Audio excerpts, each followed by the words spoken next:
Amen. Alléluia. Dieu est bon. Et je ne sais pas pour vous, mais parfois on a l'impression de se trouver face à des montagnes à gravir. Est-ce que ça vous est déjà arrivé, à des moments de votre vie, de vous retrouver face à une montagne à gravir? Et on connaît tous cette expression qui dit « la vie n'est pas un long fleuve tranquille ». Et c'est tellement vrai. Il y a des défis, des choix, des épreuves et des efforts à fournir. Mais dans tout ça, Dieu nous dit dans la Bible qu'il a un projet pour chacun de nous. Et ce sont justement il dit des projets de paix et non de malheur, afin de vous donner un avenir et de l'espérance. Yes! Donc ici, il y a un projet pour moi et pour toi, et pour toi, et pour toi, et pour toi. C'est qu'il est différent pour chacun. C'est ce qui veut dire qu'il n'y a pas un projet identique entre l'un et l'autre. On a chacun, Dieu a écrit un projet pour chacun d'entre nous et n'a oublié personne. Et il veut qu'on puisse le vivre et l'accomplir, ce projet unique, ce projet extraordinaire. Et le thème du message de ce soir, c'est justement « Il t'a choisi ». Amen. Dis à ton voisin « Il t'a choisi ». Il t'a choisi. Amen. Et alors, vous vous dites, mais quoi? Pourquoi moi? Qu'est-ce que j'ai de plus que elle ou que lui? Et dans quel but? Et c'est ce qu'on va voir ce soir. Il y a quelqu'un dans la Bible, justement, en particulier, qui s'est posé les mêmes questions. Il était face au choix de Dieu pour lui et au défi que cela impliquait. C'était un homme du nom de Moïse, qui est connu pour avoir libéré le peuple hébreu de l'esclavage égyptien et qui a ouvert la mer en deux pour les faire traverser à pied sec. Alors on se dit, waouh, quel courage, quel homme! Ça, c'est un leader. Et pourtant, c'est pas du tout comme ça qu'il se voyait. Et on va prendre dans la Bible, c'est le deuxième livre de la Bible qui s'appelle Exode. Donc c'est au tout début de la Bible. Et on va prendre le chapitre 3.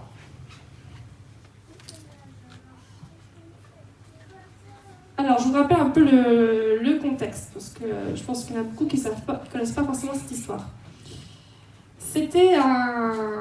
Moïse, en fait, c'était hébreu. Il a été élevé dans le palais de Pharaon, parce qu'il a été recueilli par la fille du Pharaon.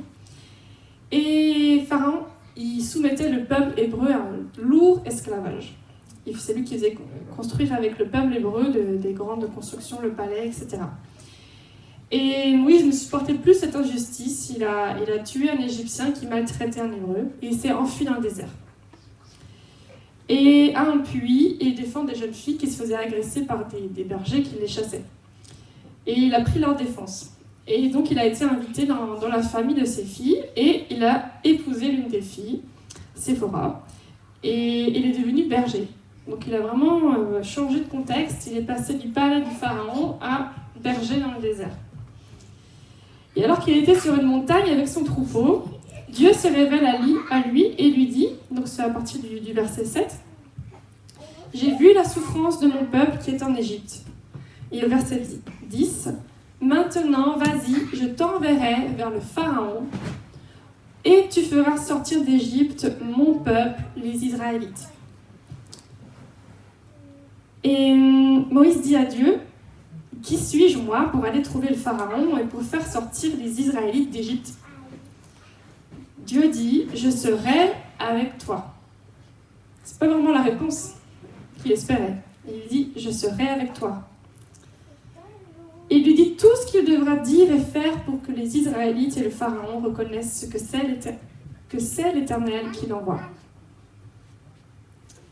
Et au verset 19, il dit, Dieu dit encore, « Je sais que le roi d'Égypte ne vous laissera pas partir à moins d'y être contraint par une forte intervention.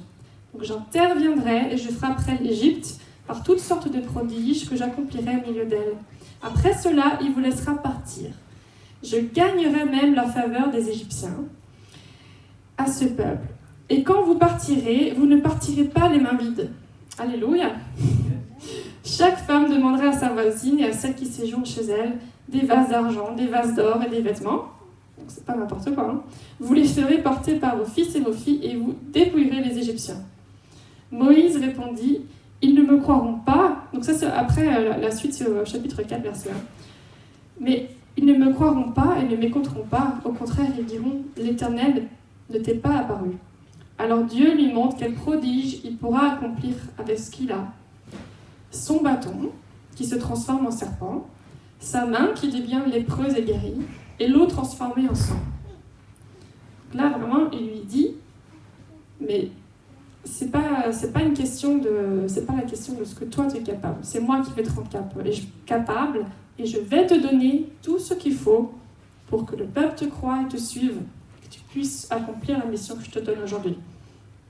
Donc Moïse dit à l'Éternel, « Ah Seigneur, je ne suis pas un homme doué pour parler, et cela ne date pas d'hier, ni avant-hier, ni même du moment où tu as parlé à ton serviteur. En effet, j'ai la bouche et la langue embarrassées. » En fait, il était bègue, on peut dire. L'Éternel lui dit, « Qui a donné une bouche à l'homme? Qui rend muet ou sourd, capable de voir ou aveugle? N'est-ce pas moi, l'Éternel? Maintenant, vas-y, je serai avec toi. » Et... j'ai perdu le fil du coup. Voilà, je serai avec toi. Je t'enseignerai ce que tu devras dire. Il lui dit même qu'il va lui dire ce que tu devras dire. Donc, ça paraît plutôt facile. Et Moïse dit, « Ah Seigneur, envoie quelqu'un d'autre que moi. » Alors la colère de l'Éternel s'enflamma contre Moïse et dit, « N'y a-t-il pas ton frère Aaron, le Lévite? Je sais qu'il parlera facilement lui. C'est lui qui parlera pour toi au peuple. N'ayant plus d'excuses, c'est moi qui le dis, là Moïse n'a plus d'excuses. Il a finalement accepté l'entrée dans cette mission. Alors ça c'est quand même une sacrée mission. Et là on peut se dire, Moïse peut se dire, pourquoi moi? J'avais pas les atouts nécessaires au départ. Et ce qui est intéressant dans son histoire, c'est que dès le départ, on voit que Moïse a un cœur pour s'élever contre l'injustice et une forme de courage. Et Dieu a déjà mis quelque chose de spécial en lui dès le départ, un caractère unique. Alors bien sûr, il ne l'a pas utilisé de la bonne manière au départ. Au départ, il faisait n'importe quoi. Il a tué quelqu'un, c'était pas la bonne façon de défendre cette personne. Et parce que c'était dans le secret, c'était pas un acte de défense, c'était vraiment après. Il l'a tué volontairement, c'était vraiment quelque chose de mal, quoi, de délibéré. Et malgré ça, Dieu l'a choisi.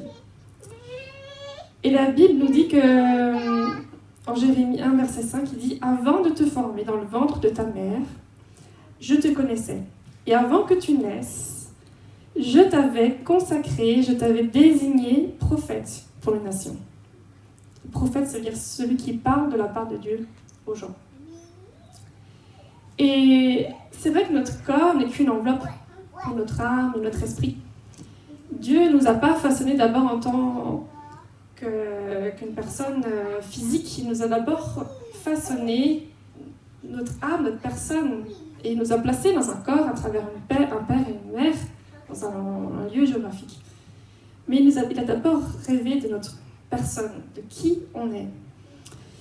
Et avec des dons, il a imaginé des dons, il a imaginé une personnalité, un caractère qui va répondre à ce qu'il a projeté pour nous. Et au départ, on voit Moïse, il ne connaissait pas Dieu. C'était un homme qui a grandi dans le palais de Pharaon, donc il n'a pas appris à connaître Dieu. Et il n'avait aucune idée de ce qu'il pouvait accomplir. Il n'avait aucune idée que sa vie pouvait servir pour une cause bien plus grande que lui. Jusqu'à ce que Dieu se révèle à lui alors qu'il était berger.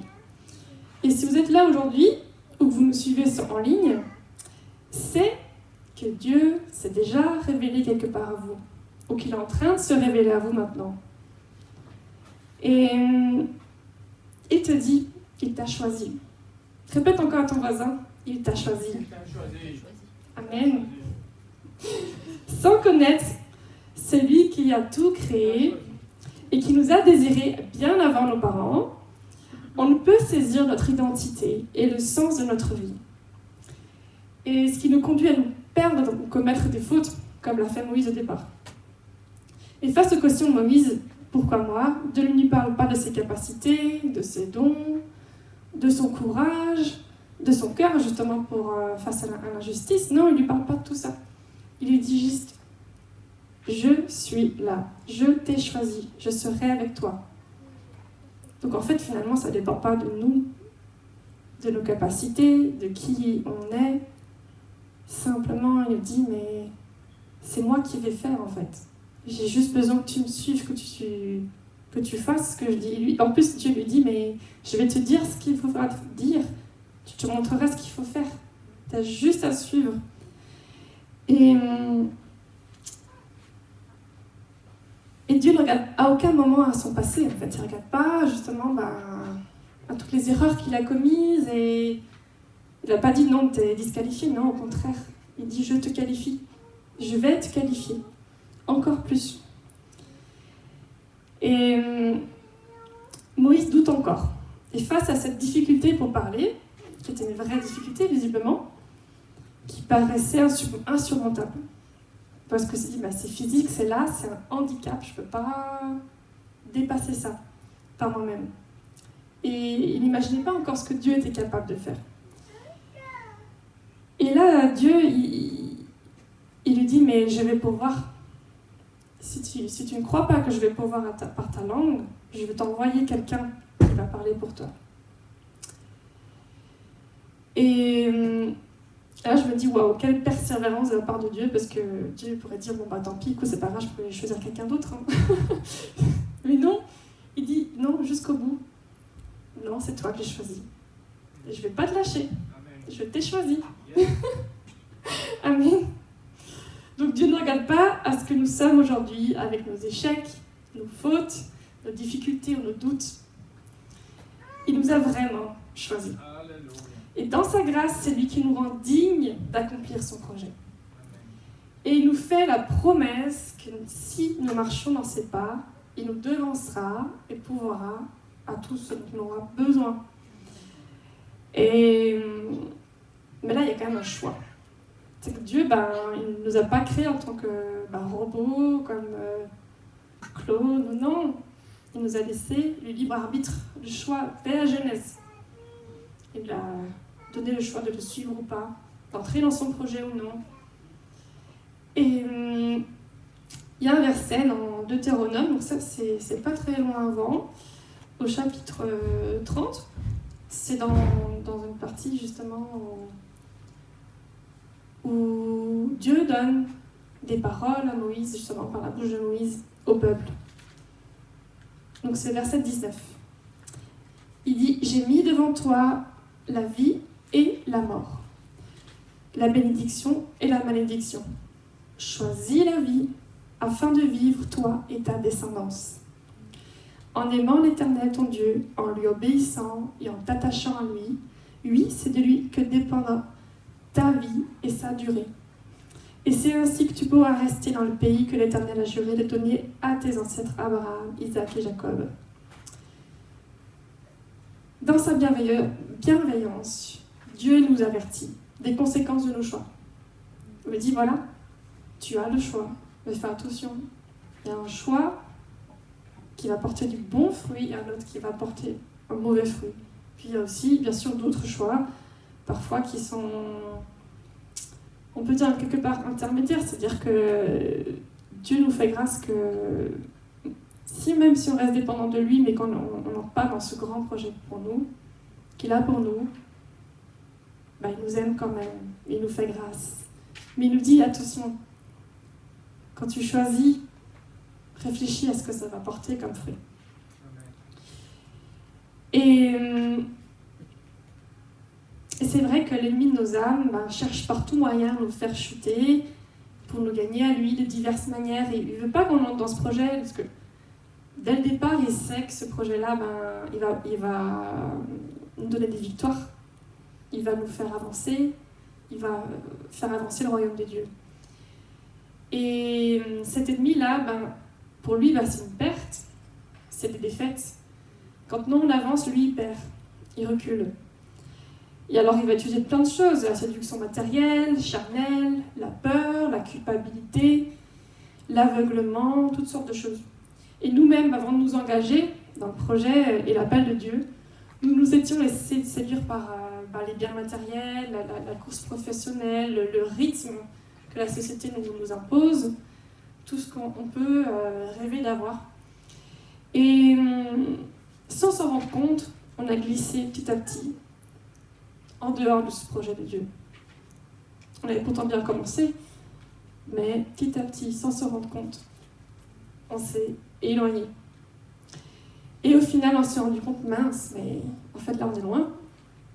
On est vachement loin là, à tel point que notre couple pourrait se finir, quoi.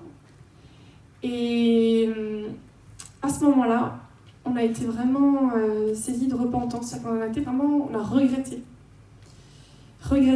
nos choix qui nous ont amenés tellement loin de ce projet que Dieu avait pour nous. Et pourtant, on avait l'impression de bien vivre. On avait l'impression de tout avoir, mais c'était superficiel. Et à l'intérieur, ça s'effritait.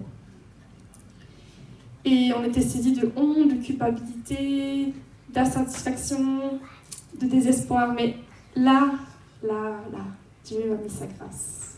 Dieu a mis sa grâce. Il a rempli nos cœurs d'amour et de son pardon. Et il nous a saisi la main, on s'est relevé. On s'est relevé. Et après ça, on a dit, ok Seigneur, oui à ton projet. On ne sait pas par où commencer. On a dit oui. Et ça a commencé par reconstruire notre couple, nos vies, mettre les bonnes priorités dans notre travail, dans notre quotidien. Et petit à petit, Dieu a mis les bonnes personnes sur nos routes pour nous amener vers ce projet. On ne savait pas du tout ce qui nous attendait. On ne pensait pas être là aujourd'hui. Hein. Absolument pas. Pas du tout. Mais Dieu nous révèle petit à petit son projet, dans la mesure de ce qu'on peut supporter. Et il sait ce qu'on peut supporter. Il sait.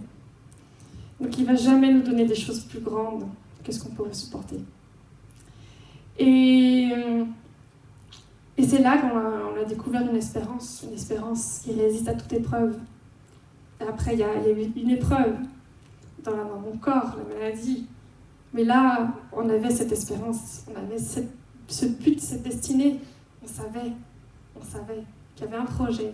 C'était pas cette maladie, c'est pas tout ça qui allait arrêter ce projet. Et ça change tout, hein. Amen. Et maintenant que nous sommes heureux et en paix, on pourrait se dire, super, vivons bien. Nous pourrions simplement en profiter, être un super couple avec des super enfants, un bon travail, et puis faire du bien à ceux qui nous entourent. On pourrait s'arrêter là. Mais non, Dieu nous a demandé plus. Il nous a demandé plus que juste notre famille et nos voisins. Non, il nous a demandé plus. Et Moïse aussi, il était bien là, dans ce désert.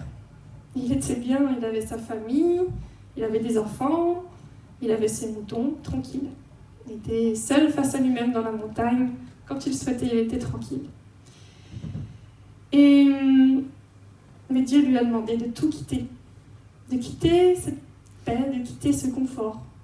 Pour aller affronter un ennemi de taille. L'homme le plus dangereux de toute la terre à ce moment-là. Le pharaon, parce que c'était l'homme le plus puissant de la terre à l'époque. Et alors on pourrait dire pourquoi, dans quel but. Et c'est là le plus intéressant. C'est que Dieu lui donne la mission d'aller libérer tout un peuple. Un peuple de la main d'un ennemi puissant qui le rendait esclave, qui le faisait souffrir. Et il pourrait se dire, non mais ça va, j'ai déjà fait ma part, j'ai quitté le palais, j'ai défendu un hébreu qui était en train de se faire frapper, j'ai défendu des jeunes filles qui étaient en train de vivre une injustice, je me suis mis dans le rang, je me suis mariée, j'ai fait des enfants, je fais ma part. Mais là, le projet de Dieu, il va au-delà de ça en fait. Le projet de Dieu, pour chacun de nous, il dépasse notre seul intérêt en fait. puisque Dieu nous a créés les uns avec les autres, les uns pour les autres. Et il n'a pas créé des personnes isolées, voilà, pour être tranquille, non. Il nous a créés en interaction les uns avec les autres, pour être un outil l'un pour l'autre. Parce que parfois, nous-mêmes on chute, l'autre nous relève. Et quand l'autre chute, je le relève. Et c'est comme ça. Et le projet que Dieu a n'était pas que on se fasse du mal, bien sûr, non, et qu'on vive sans regarder à ce que l'autre vit. Non, il veut qu'on regarde à ce que l'autre est en train de vivre. Il veut qu'on ait de la compassion, justement, pour les autres. Et Jésus était cet exemple de compassion. Partout où il allait, il voyait quelqu'un en souffrance. Il guérissait, il lui donnait une parole, il le touchait pour le sortir de sa situation. Et alors qu'il avait une autre mission qui était bien plus grande. Il devait aller à la croix. Il devait aller à la croix pour sauver l'humanité.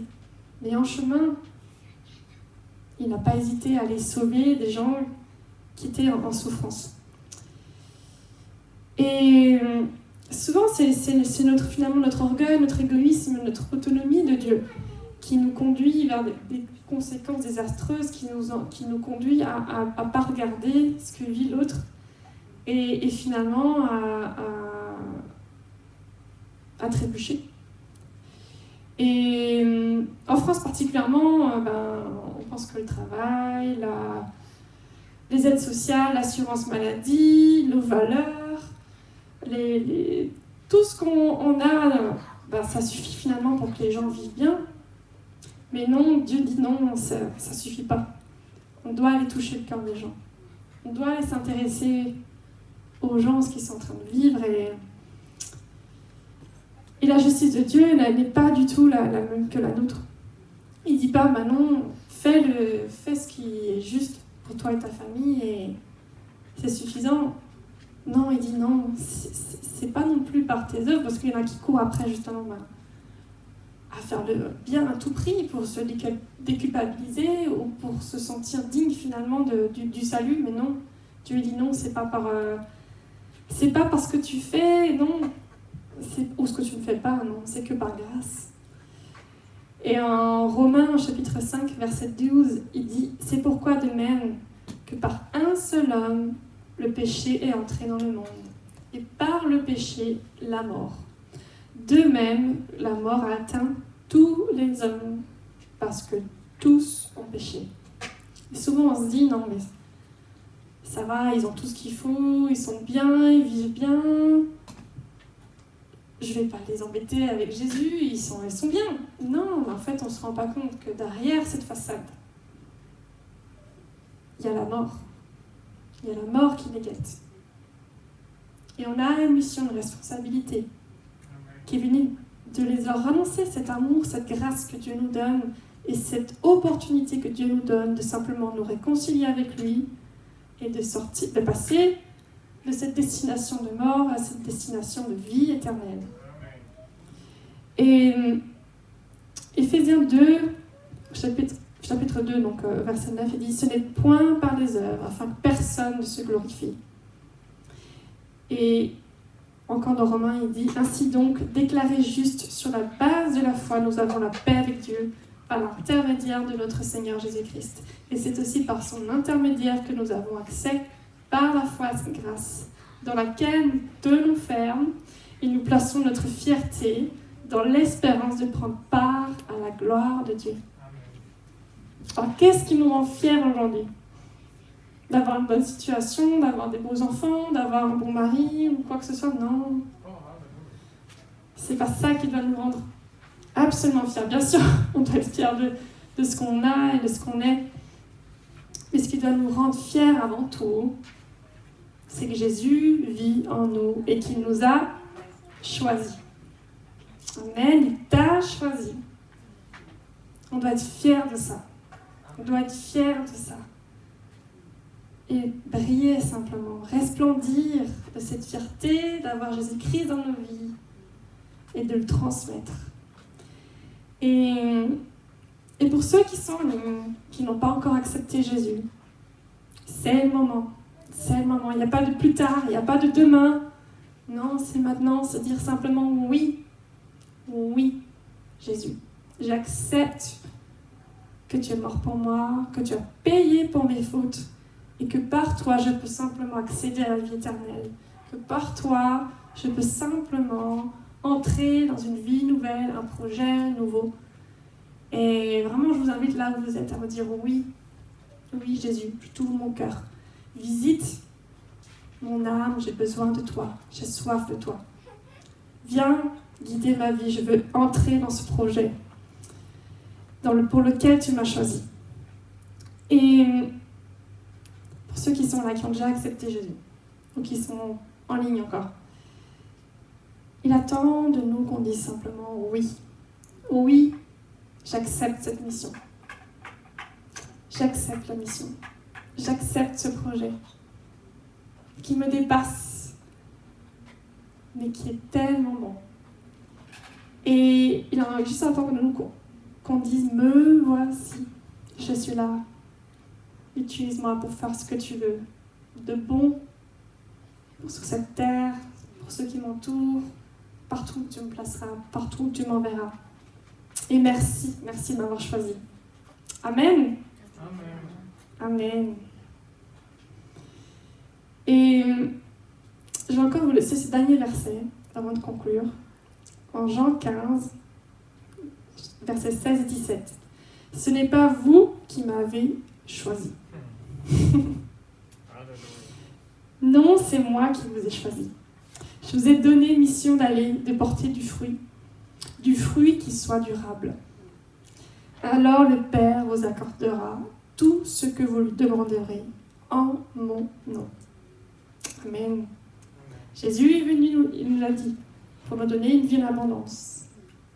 Mais c'est pas juste pour en profiter pour nous-mêmes, non. C'est pour la partager. Et il nous dit, bien sûr, on doit le choisir, on doit lui dire oui, mais ce qu'il nous dit, c'est qu'il nous a choisis avant. Donc il t'a choisi. À toi maintenant de lui dire oui, je te choisis et je choisis ton projet. Amen.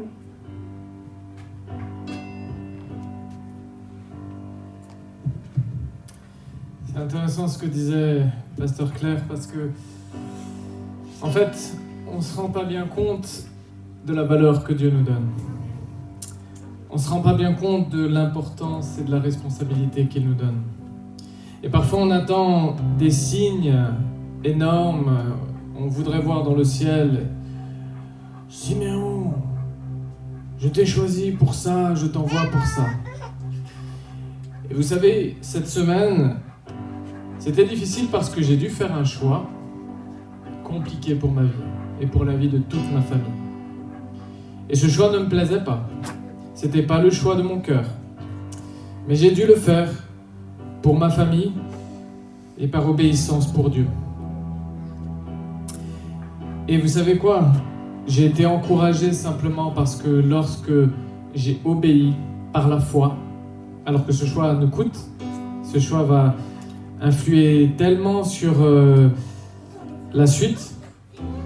Au moment où j'ai fait ce choix, j'ai vu des choses se débloquer de manière vraiment surnaturelle dans notre famille. Alors, parfois vous vous dites, mais est-ce que je dois continuer dans ce choix ? Est-ce que je dois persévérer ? Sache une chose, c'est que s'il y a un Dieu qui t'a choisi, choisis-le. Choisis-le. Si Dieu t'a choisi, choisis-le. Et cette semaine, au lieu de choisir mes propres intérêts, au lieu de choisir mes propres ressources, ce que j'aime, j'ai choisi Dieu. J'ai choisi Dieu. Et certes, ça peut ne pas plaire aux hommes, ça peut ne pas plaire même à moi, ça ne m'a pas plu. Mais une chose est sûre, je suis sûr et certain à 200% que ça a plu à Dieu. Pasteur Claire a parlé justement de l'exemple de Moïse. Moïse voulait négocier son obéissance. Moïse voulait tarder dans son obéissance. Moïse s'est laissé guetter par les circonstances et par ses raisonnements humains pour obéir. Dans cet acte d'obéissance de cette semaine, pour ma famille, pour Dieu, j'ai tardé à obéir. Je crois que Dieu m'avait déjà parlé avant. J'ai tardé. Et ça coûte. Et on ne devrait pas faire ça. Parce que ça nous coûte plus cher. Dieu dit, je mets devant toi la vie et la mort, la malédiction, la bénédiction. Choisis la vie. Choisir la vie, c'est choisir Dieu. Il t'a choisi. Choisis-le. Et j'aimerais qu'on se lève et qu'on chante ce dernier